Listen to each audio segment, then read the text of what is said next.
আসসালামু আলাইকুম প্রিয় দর্শক মণ্ডলী, আপনি কি কখনো এমন কোনো খারাপ বা ভয়ঙ্কর স্বপ্ন দেখে ঘুম থেকে উঠে আতঙ্কিত হয়ে পড়েছেন? অনেকেই মনে করেন খারাপ স্বপ্ন দেখলেই বুঝি কোনো অমঙ্গল বা বিপদ আসতে চলেছে। আবার কেউ কেউ সেই স্বপ্ন সবার কাছে বলতে শুরু করেন। কিন্তু ইসলাম এ বিষয়ে কি শিক্ষা দিয়েছে? খারাপ স্বপ্ন কি সত্যি সবসময় অশুভ সংকেত, নাকি এটি শয়তানের পক্ষ থেকে মানুষের মনে ভয় সৃষ্টি করার একটি কৌশল? প্রিয় দর্শক মণ্ডলী, আজকের ভিডিওতে সহিহ হাদিসের আলোকে জানবো খারাপ স্বপ্ন কেন দেখা যায়, খারাপ স্বপ্ন দেখলে কি করতে হবে এবং কোন আমল করলে আল্লাহ তাআলা এই অনিষ্ট থেকে আমাদেরকে হেফাজত করবেন। তাই ভিডিওটি না টেনে শেষ পর্যন্ত দেখুন, কারণ শেষের দিকে এমন একটি গুরুত্বপূর্ণ সুন্নত আমল জানবেন যা অনেক মুসলিমই জানে না। তো চলুন দেরি না করে সরাসরি হাদিস থেকে জেনে নেওয়া যাক। জানার পূর্বে ছোট্ট একটা রিকোয়েস্ট, আপনারা যারা আমার চ্যানেলে নতুন হয়ে আছেন এমনই সুন্দর সুন্দর ভিডিও পেতে আমাদের চ্যানেলটি সাবস্ক্রাইব করে আমাদের সঙ্গে থাকবেন।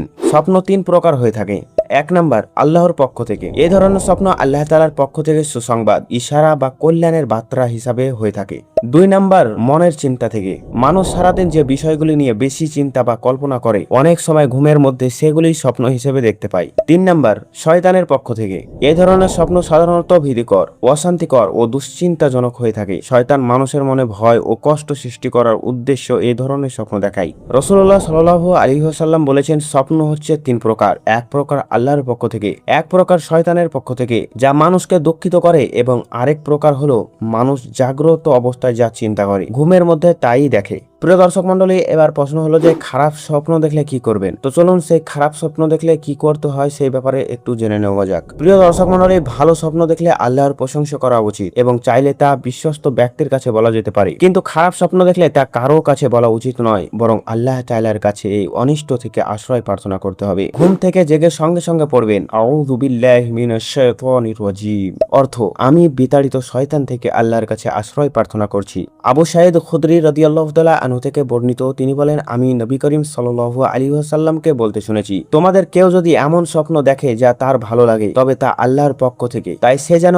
আল্লাহর প্রশংসা করে এবং চাইলে তা অন্যর কাছে বর্ণনা করতে পারে। আর যদি এমন কিছু দেখে যা সে অপছন্দ করে, তবে তা শয়তানের পক্ষ থেকে, তাই সে যেন এর অনিষ্ট থেকে আল্লাহর কাছে আশ্রয় প্রার্থনা করে এবং কারো কাছে তা বর্ণনা না করে, তাহলে এই স্বপ্ন তার কোনো ক্ষতি করতে পারবে না। প্রিয় দর্শক মণ্ডলী, খারাপ স্বপ্ন দেখলে আমাদের করণীয় কি, আমাদেরকে কি কি করা উচিত? খারাপ স্বপ্ন দেখলে সঙ্গে সঙ্গে আল্লাহর কাছে আশ্রয় চাইবেন, আউযু বিল্লাহি মিনাশ শাইতানির রাজীম পড়বেন। খারাপ স্বপ্ন কারো কাছে বর্ণনা করবেন না। আল্লাহ তাআলার কাছে দোয়া করবেন যেন তিনি সব ধরনের অকল্যাণ থেকে হেফাজত করেন। আল্লাহ তাআলা যেন আমাদের সবাইকে শয়তানের অনিষ্ট থেকে হেফাজত করেন এবং উত্তম স্বপ্ন দান করেন। আমিন সুম্মা আমিন। প্রিয় দর্শক মণ্ডলী, এই ছিল আজকের ভিডিও। ভিডিওটি যদি ভালো লেগে থাকে তো অবশ্যই একটি লাইক করবেন এবং বন্ধুদের সঙ্গে শেয়ার করবেন, এবং এমনই সুন্দর ভিডিও পেতে আমাদের চ্যানেলটি সাবস্ক্রাইব করে আমাদের সঙ্গে থাকবেন। তো দেখা হবে পরবর্তী এক নতুন ভিডিওতে। সকলে ভালো থাকবেন, সুস্থ থাকবেন। আল্লাহ হাফিজ।